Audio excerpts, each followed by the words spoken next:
listening to the Local Earshot Podcast with your host, Johnathan Grissom. Let's talk about music.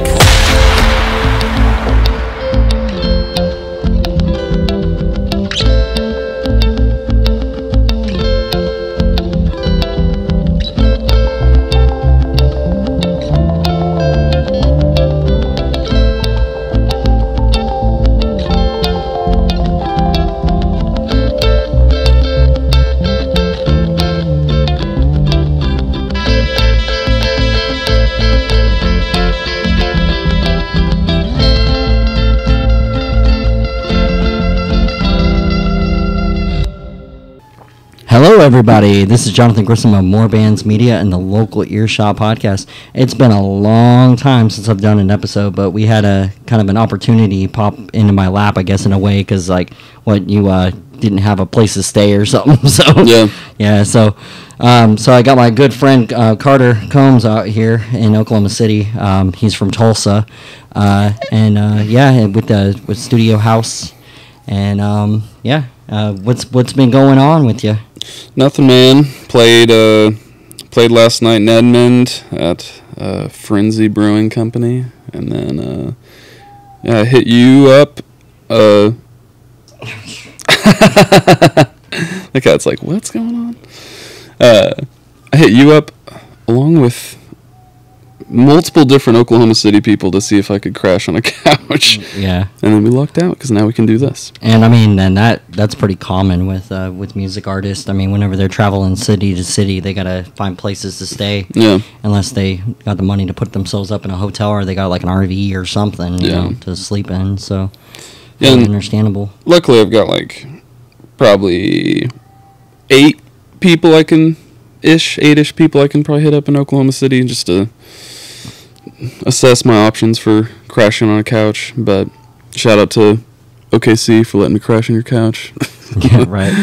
So, what is the band? I guess you guys were on the road, right? Yeah, we did Colorado. We played 4 shows, I believe, in Colorado a couple weekends ago. It was fun. It was cool.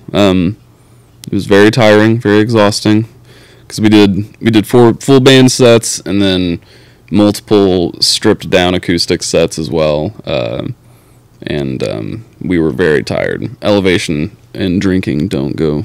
High elevation and drinking it's a weird combination. Oh, I lived there for 5 years in Colorado, and my ex used to take us up hiking, and she was born there, raised there and everything, so her heart was like real strong. And growing up sea level here in Oklahoma, she would she'd be like running circles around me around going up the mountain, and I'd be like dying. Yeah. I'm like, oh my god, I can't breathe this elevation, and she'd just be like, oh come on, let's go, and just be all hyper and stuff, and I'm just like, oh my god, I can't do this. I cannot climb up this stuff. It smacked us around. It was heavy. Yeah. It was heavy. Well, and it's a mile high, like in Denver, so like whenever you're there, like just one drink will kind of put you at a level if you're not used to it.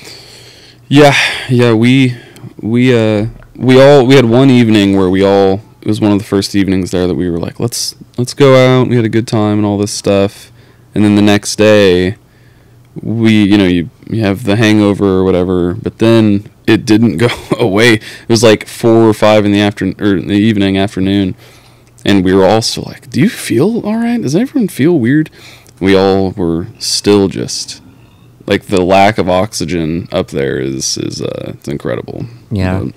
It's like oxygen bars. Yeah.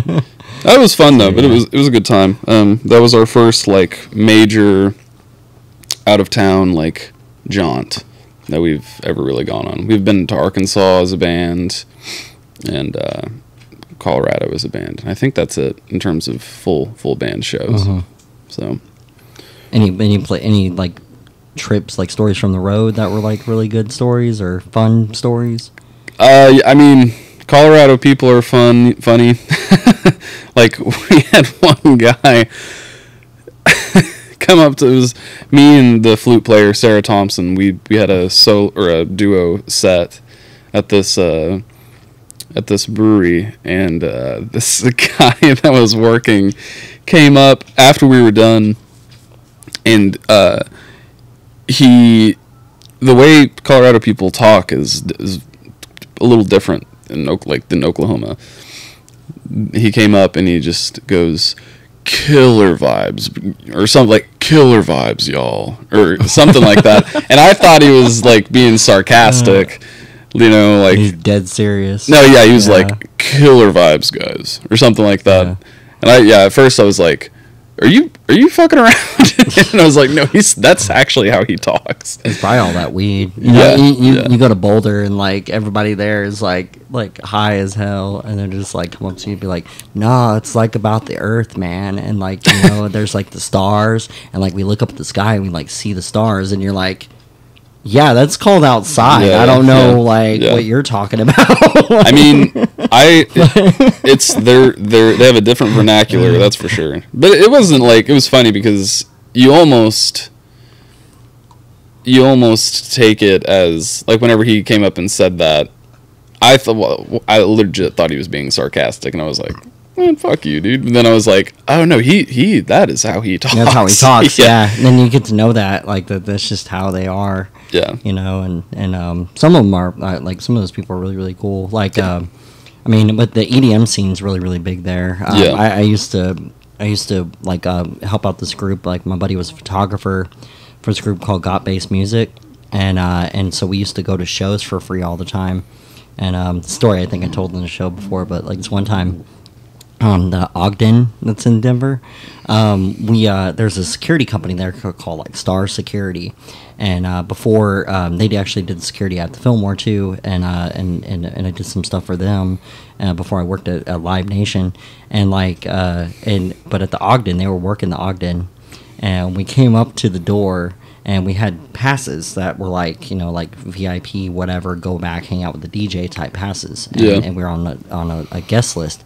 And we get there, and out of nowhere, like, we get told by the DJs, because we have a bag full of booze. Like, I'm talking like 5 bottles of like vodka, Jack Daniels, whatever it is, and then like a bunch of beer. And we had all this booze inside this bag. And we walk up, and the security guy goes, "What's that?"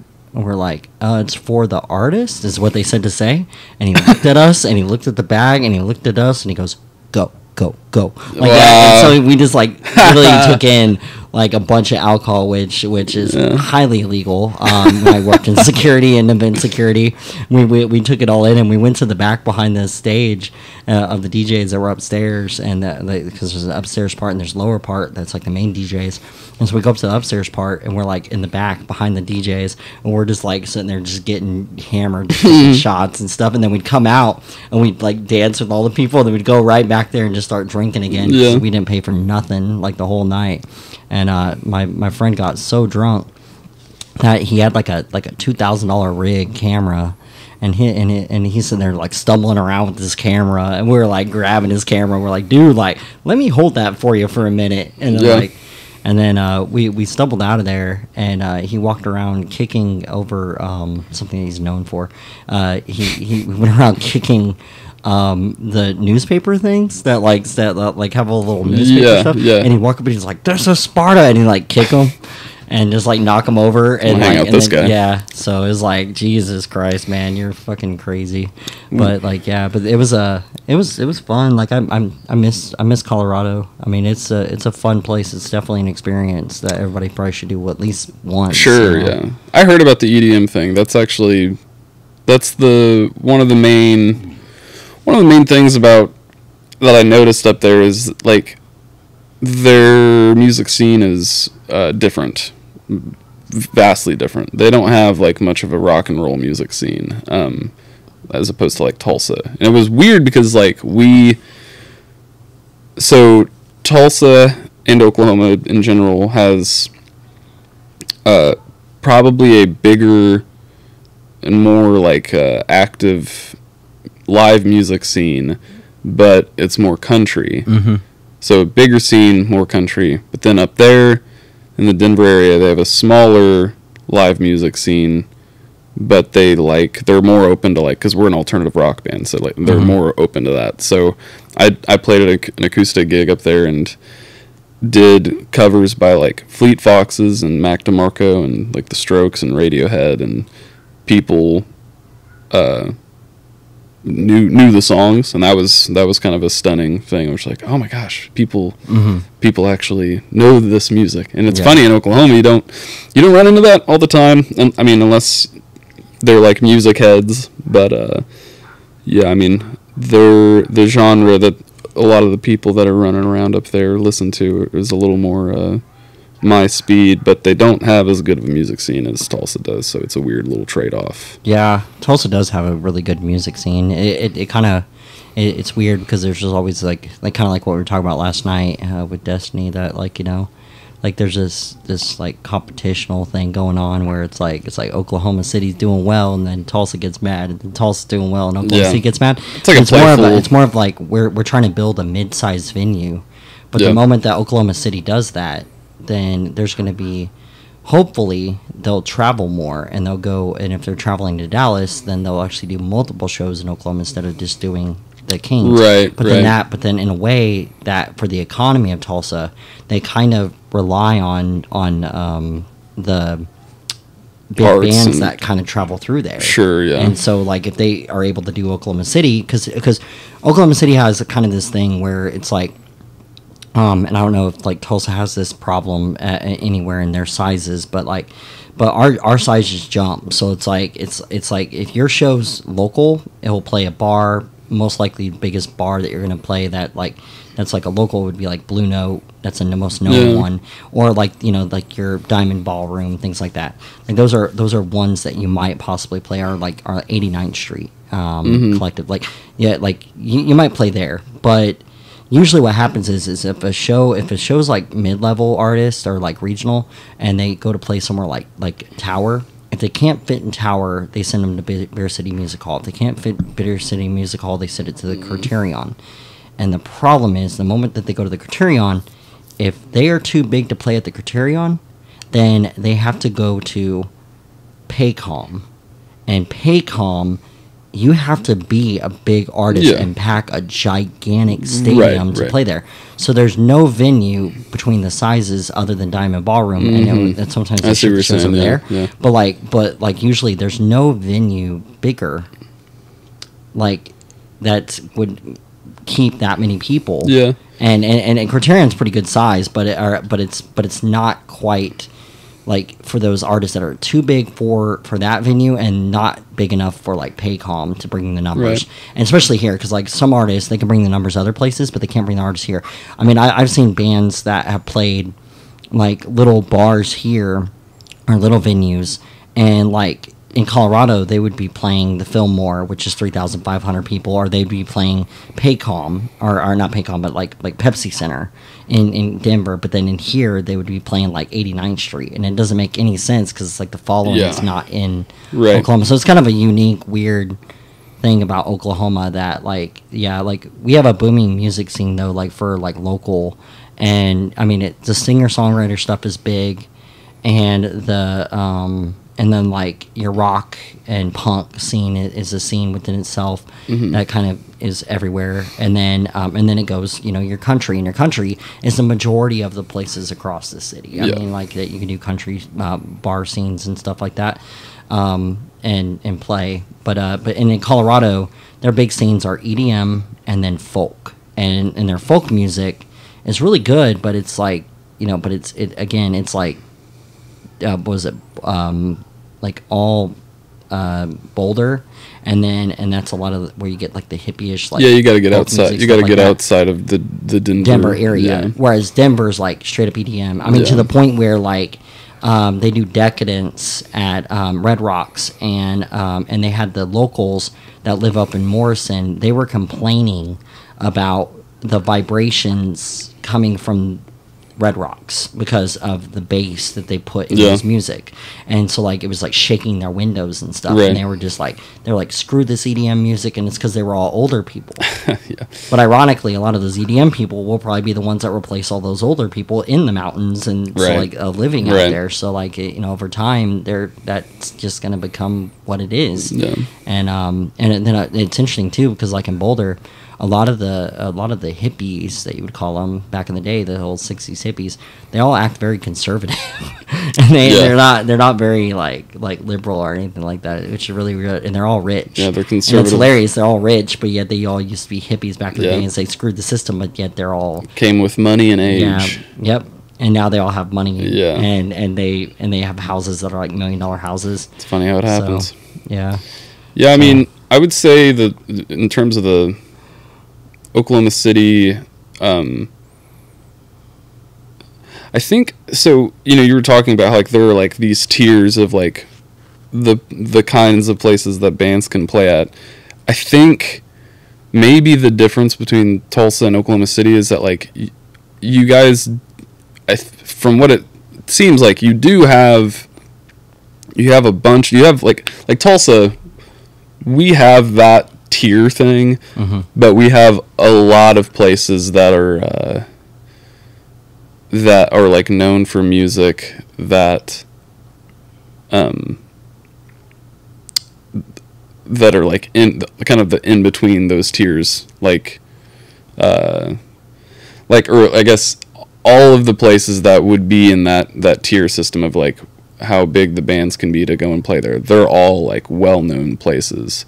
Whereas I feel like in OKC, some of the smaller I mean, there's probably places that kind of house different levels of music, but like I don't know about them, or like not everyone knows about them. Because like another thing that Tulsa has, and I actually don't even know if OKC. I mean, you guys. You'd have to talk. I'm just not familiar. But like Tulsa has musicians that have large following or decent followings that stay in Tulsa and play in Tulsa like every single week. So we have these artists like Johnny Molinax is one of these guys that he's actually like gaining a really serious following right now. And he plays at the Mercury Lounge every Sunday. He's literally going to France right now on tour.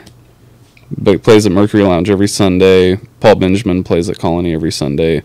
Zach Bryan swings through and plays from time to time. Turnpike Troubadours, those dudes are hanging out. Yeah.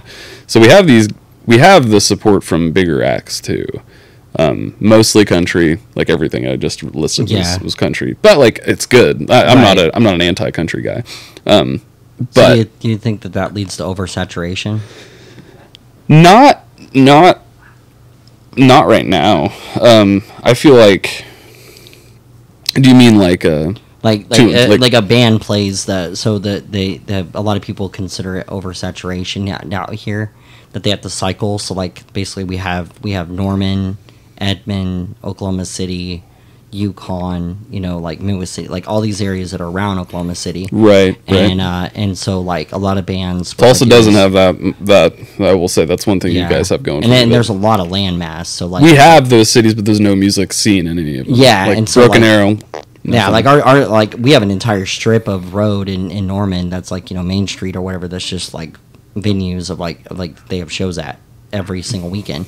And so the problem with that is that there's artists that play every single week at the same places, and so people stop going in Oklahoma City. Like they'll just stop going because it's like why would I watch the same artist again? Or you have situations like what I had this weekend where it's like, well, you know, if I didn't see him all the time, I probably would have paid the money. But it's like, why would I go pay $20 to go see my buddy's band at a place, you know? I saw him free last Thursday. Yeah, whenever I saw them at a place for $5 or for $10 over here, and I see them at these other bars all the time. So it's like, why would I pay money to go see them with these other bands, even though it's a bigger show? and it's a bigger little venue Yeah. area. But it's like, well, why would I pay extra money for that? You Yeah, know? I was- and it's like, yeah. and so that's what ends up happening. And but then a lot of consider oversaturation. Like they'll say, you know, oh well, they're playing the same bands over and over again, so they just stop going to those venues. And so a lot of people will just pick a different venue to go to, and so then it becomes this like movement where everybody's kind of jumping and trying to fight for acts and stuff of people to come. Well, we don't. So Luckily, I don't think we have.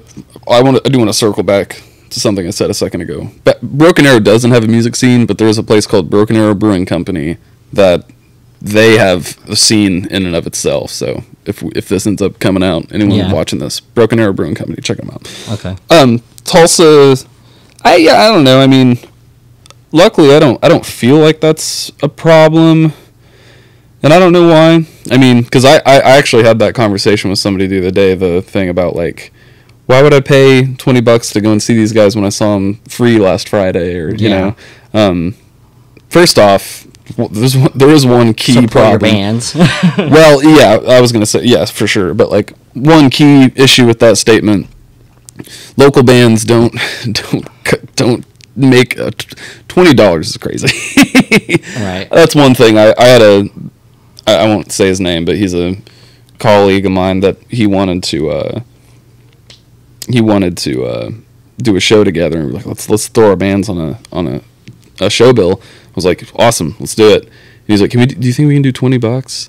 And I just told him, I was like, man, I just told him exactly what I just said. Yeah. Like, man, no one's gonna pay us that much to come and see us when they have seen us free like last week. Like, and you know, he's taking the approach of like, we deserve to get paid more, and I'm like, yeah, sure, I agree with you, but we won't. Yeah, Like, no, and that's the thing. I agree with that. We have to play ball somehow. All artists do deserve, like a lot of artists that are good. And You gotta play the everything game. that they do deserve to make more. Sure. But focus on packing a venue, a small venue, before you think you can make more. Because if you can pack the numbers, you can 100%. still make the same amount of money. 100%. But with a packed room, and if you max out a room, like if you go to the Blue Note and you max out their room, then then you're getting the attention of Tower in those places, because they're going to say, because whenever you show those numbers and you say, well, like here's our numbers from previous venues and stuff, and you say, oh well,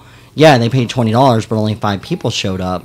Yeah. Okay, that's $100. Right. But the thing is that if like 50 people showed up and they were all paying $10, that's 500. You know, so the numbers, like it's a numbers game to the venues, and it's a numbers game like we were talking about last night. You know, it's like it's a numbers game to them. Yeah. As they get to a certain level, they only care about numbers of what you're gonna bring into the house and things like that.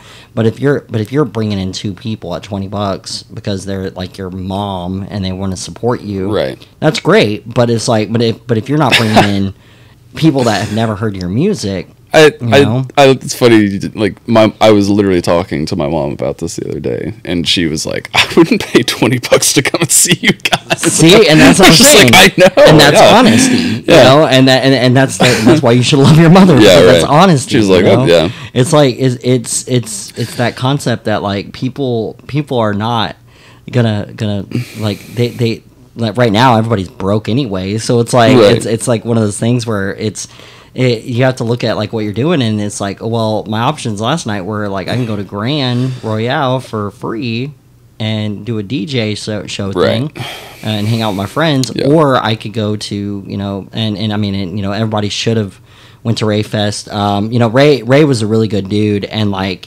here's the thing about it is that Ray Fest every year has apparently getting smaller, and less people are going, you know, and it's like, but when it first started, like a lot of people would go to this event, and then the pandemic happened and it kind of eased off and stuff, but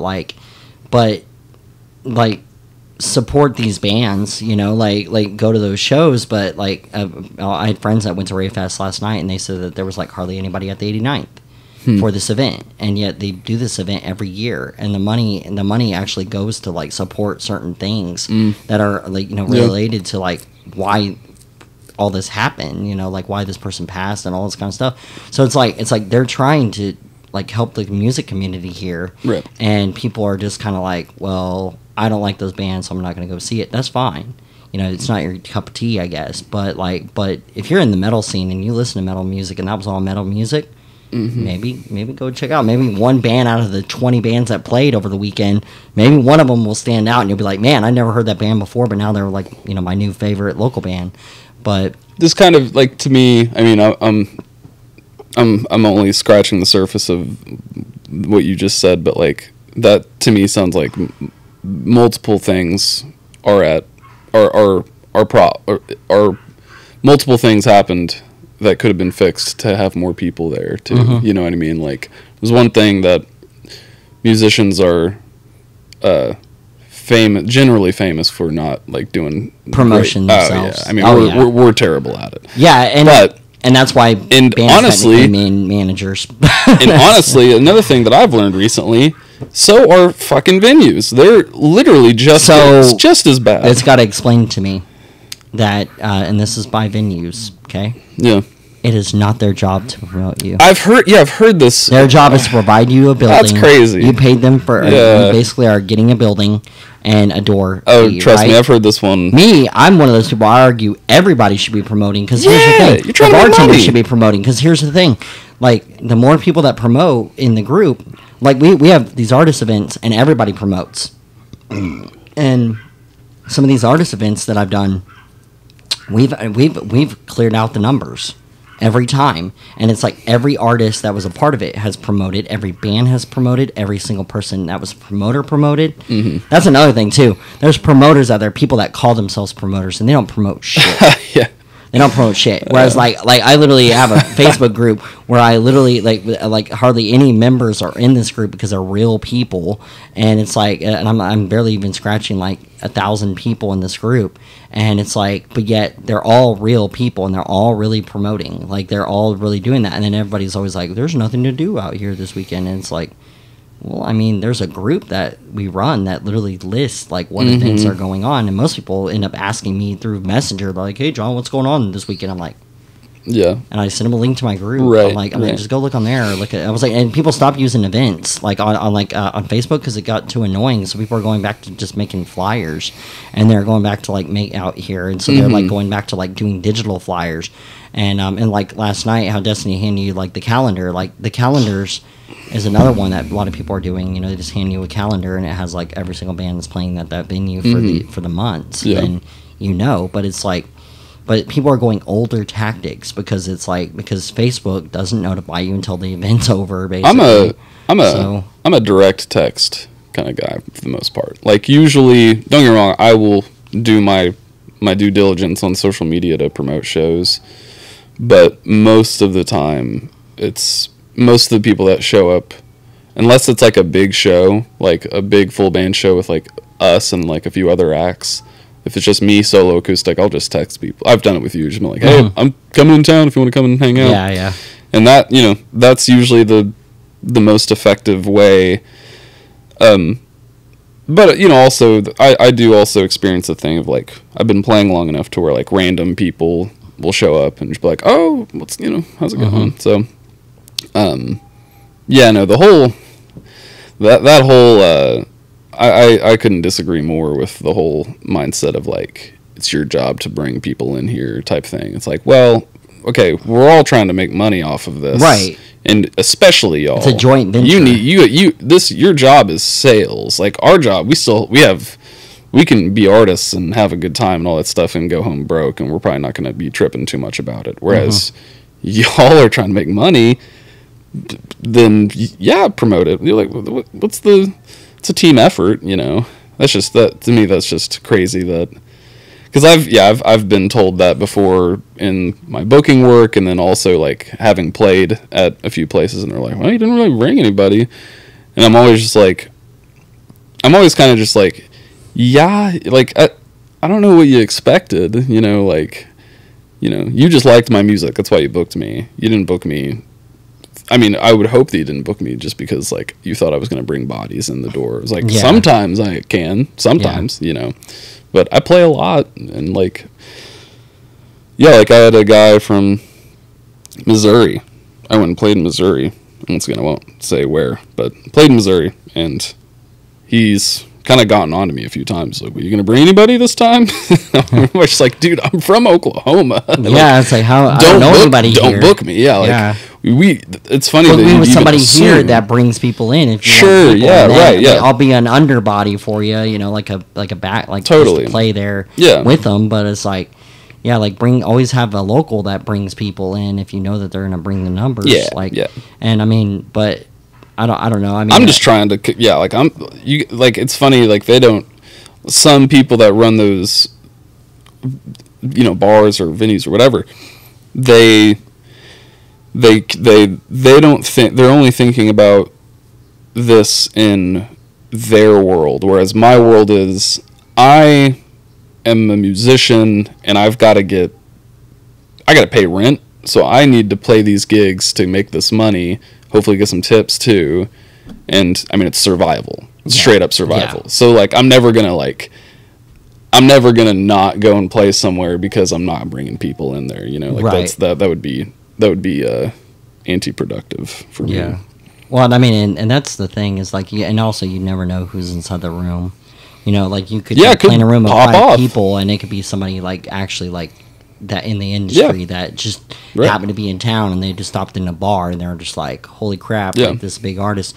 That's how a lot of artists have been found, is that like these, you know, they're just traveling, and they're just like, wait a minute, like that song would be perfect for my movie, you know, and then suddenly that artist blows up because they you don't know who's in the room. Yeah. And it's like, but and, you know, another one that I've always heard like from venues is like so like they don't promote, and then they say the band should always do all the promotion, and then like what was I gonna say, like, but then like the other people that are a part of the venue and stuff like that, like they'll do this other thing where they'll only book music that they listen to, which is fine, but here's the thing, you have to follow trends of like what's happening in your scene, because a lot of times what happens is that, like I said, what we did in Oklahoma City, and it's causing an uplift of the industry out here, is that there was a bunch of venues that they were booking the same people over saturation, and then they were doing this thing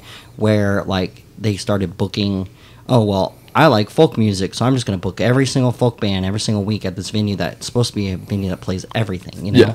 And it's like, and so then they start booking these bands, and then people stop going to the venue, and then they're like, I don't understand why all my sales went to crap. But it's like, because they're only booking music that they like. They're not willing to book bands that are outside of their genre, or the genres that they like, because they don't want to, because they don't want to hear it. But it's like, but at the same time, you book these bands, and they're gonna, and you know, there's a possibility that you're gonna have a crowd, and it's because they have a following, right. And that happens a lot with the punk scene, that they have a hard time finding venues, and so all these venues been hitting me up and always saying like, oh, you spend a lot of time over at Grand Royale, and it's like, well, yeah, I mean, Grand Royale plays a lot of the bands that nobody else will play.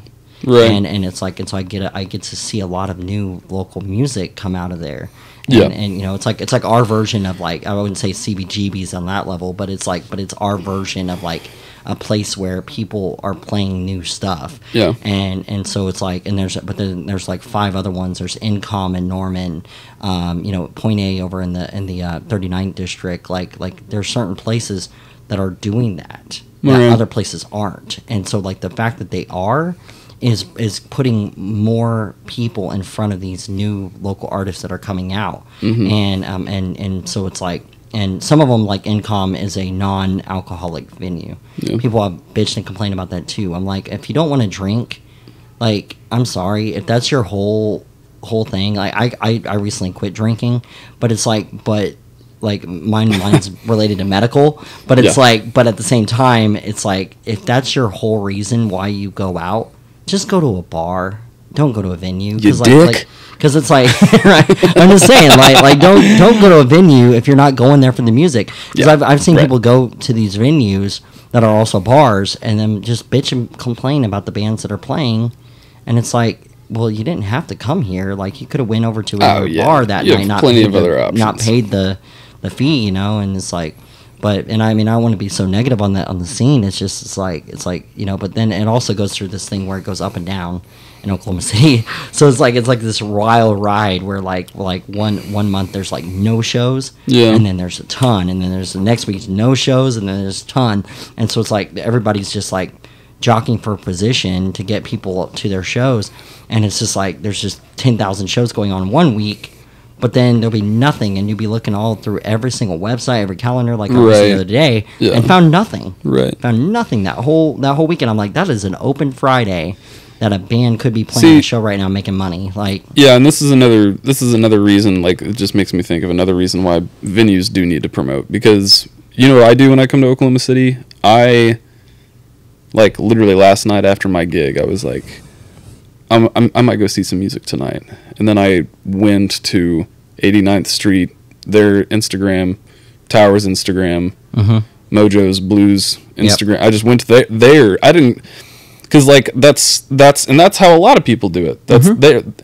For exactly how everybody does it. Yeah, it's like people aren't using Facebook I don't know events anymore. Then how are you gonna know? It's like I don't know who I want to go and see. I don't know anybody here, so I'm gonna go check these venues' social media out. So. Yeah, and I was trying to think. I almost went. There was some like Beatles cover band somewhere last night that I almost decided to go, but I didn't. But that's crazy. That's crazy for venue owners to assume something like that. But also, yeah, I agree with you. The whole thing of like you can't. My whole process with like if I'm booking for a place, I put 3 months in between the last time this act was there. That's my routine, because it's just like, yeah, that's how I avoid saturation. And that's what some bands have done, where they say they won't play the same area of the city and in a certain amount of time to each other, and they'll move to another city and they'll just rotate themselves, and they have deals with those venues, so it's like every month they're playing there, but they're like rotating. Sure, yeah. You know, and it's and then the other idea is that like you start doing that.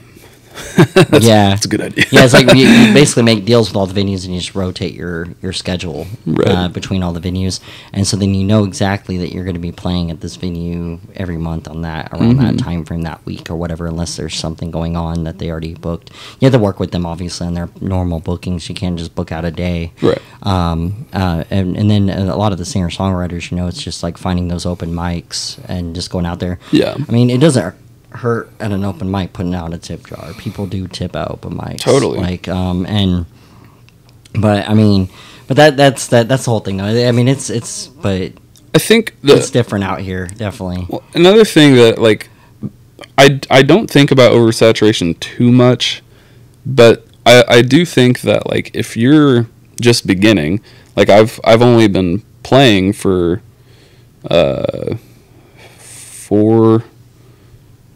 I've been playing live for I think 3.5 to 4.5 years or so, and so I'm still green, just like a lot of people that are playing.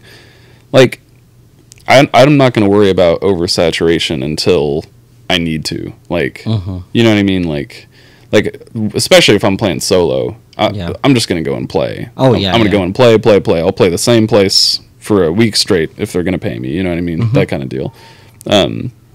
With the band, usually it's like if I'm ever thinking about oversaturation in Tulsa for our band, it's for the band.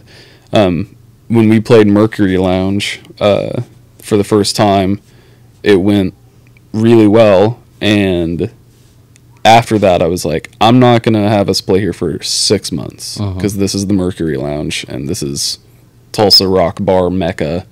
I was like, I'm giving it 6 months.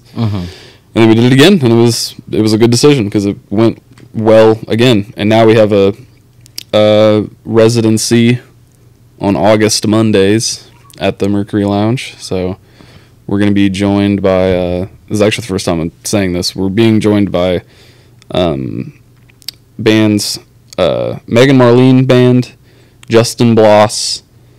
These are for the different Mondays. And then a band called Fern Dad, and Douglas, who's a Norman act. And so we're stoked about this. It's going to be fun. It's awesome. Yeah, it's gonna be a great time. You want to listen to a song? Yeah, for sure. Yeah. Well, let me see. We're gonna play Lauren Jean. Let's get it going.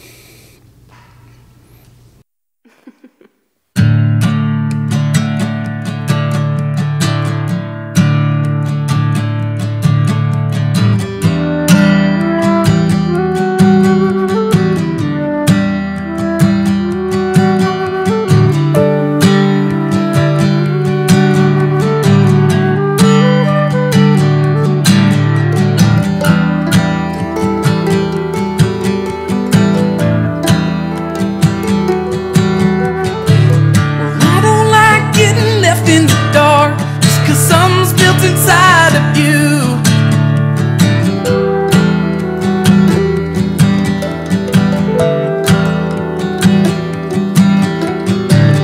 Elaborate on your feelings, Gene, instead of just being mean.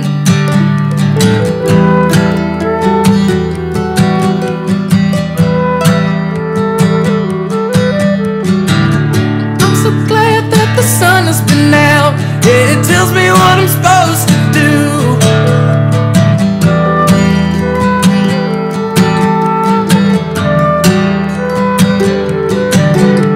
The level of the heat pressed against my skin prepares me for your attitude.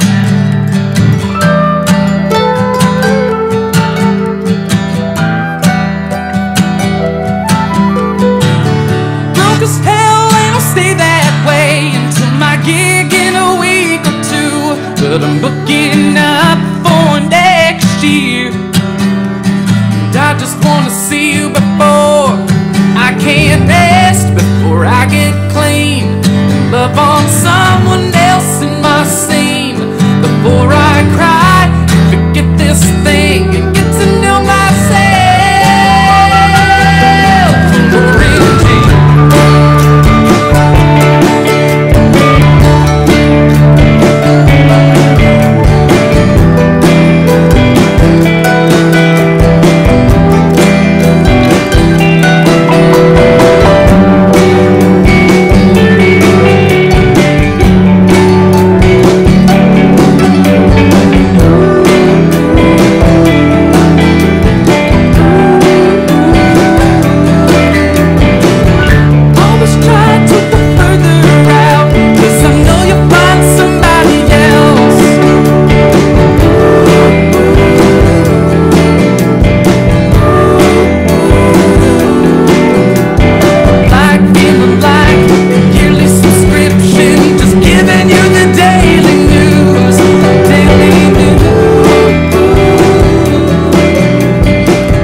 soon as you pull me in, pull me in.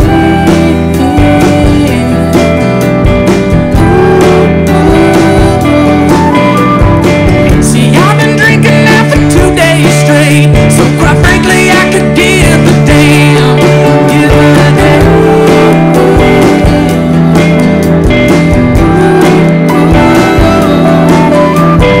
If I win the race, which I came to find, you were never really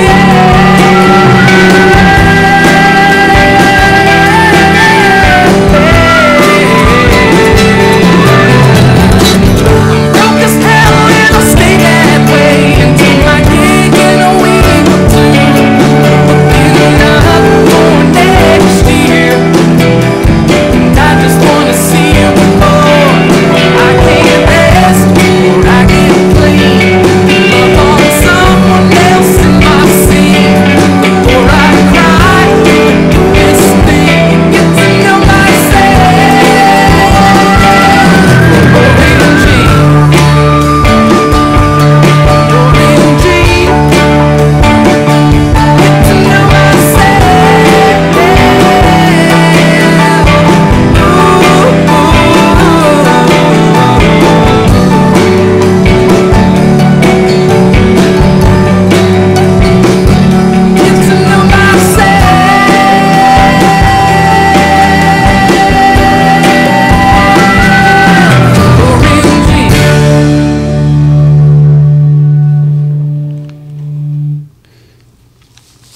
Oh yeah.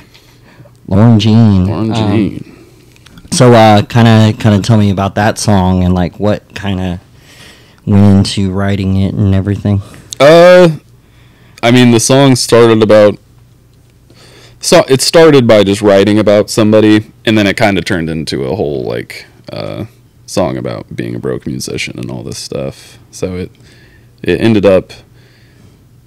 It's funny because it literally started about writing about a person, and then it kind of became about everything but that person basically.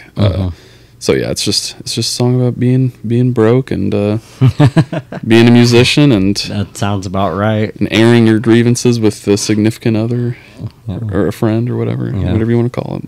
Yeah, I mean, we had a joke that like I've been thinking about for a while. It's pretty funny. So I was at my sister's house, and like what I do is like you see some of the artwork in the background. I do what they call pour art, POUR art, and then also like abstract, you know. And my nephew was in the room, and my sister was like, yeah, his art's in a gallery. He does poor art. And he goes, Mom, that's not cool, man. Why you making fun of him for being poor, like being broke, being an artist? Yeah. And I started laughing, and I go, it's a POUR, poor. And he goes, oh, like that. And then I told one of my friends that runs a gallery that, and she just looks at me. She goes, I mean, he's not wrong though. Like we are all poor artists. We're all doing poor art. Music, art, musicians, like fucking anybody in music, our arts, our entertainment. Yeah. It's like we're all kind of broke. We're all doing poor art. Yeah. Yeah. Unless we got other things going on the side that keep our funding, but other than that, most of us are kind of broke. You know, that's how it goes.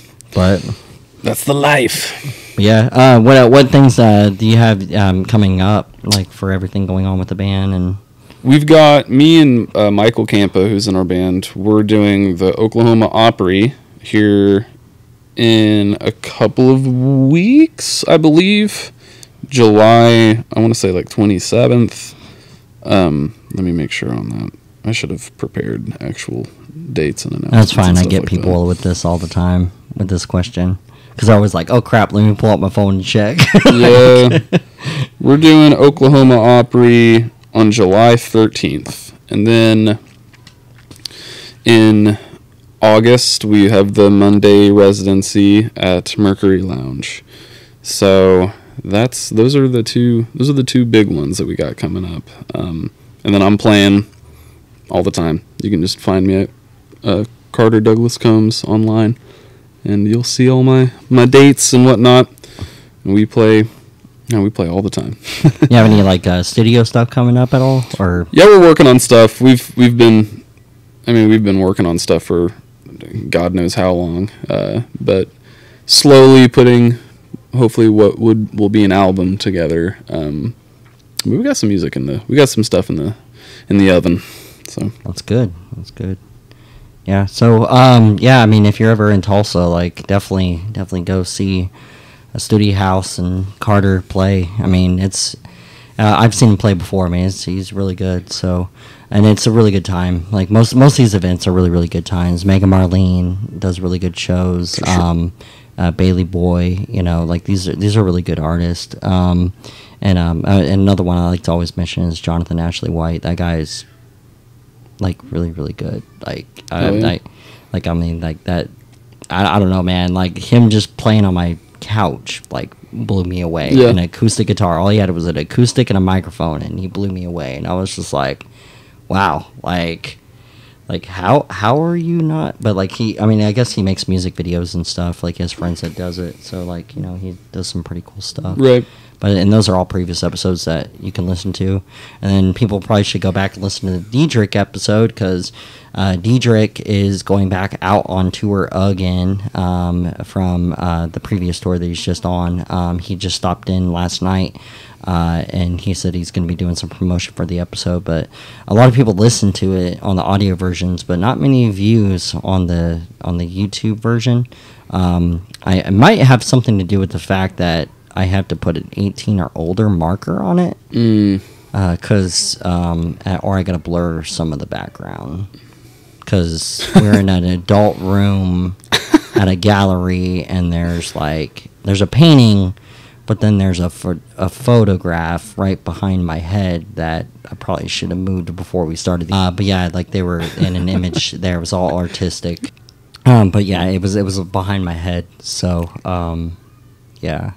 That was like one of those things that maybe I should have kind of moved that stuff, but at the same time the band music is very sexualized and very about that kind of stuff, so it's like it kind of fits the band, and so kind of I wouldn't have moved the environment. Yeah. So there's no reason to move it, and I don't think that we should have to censor.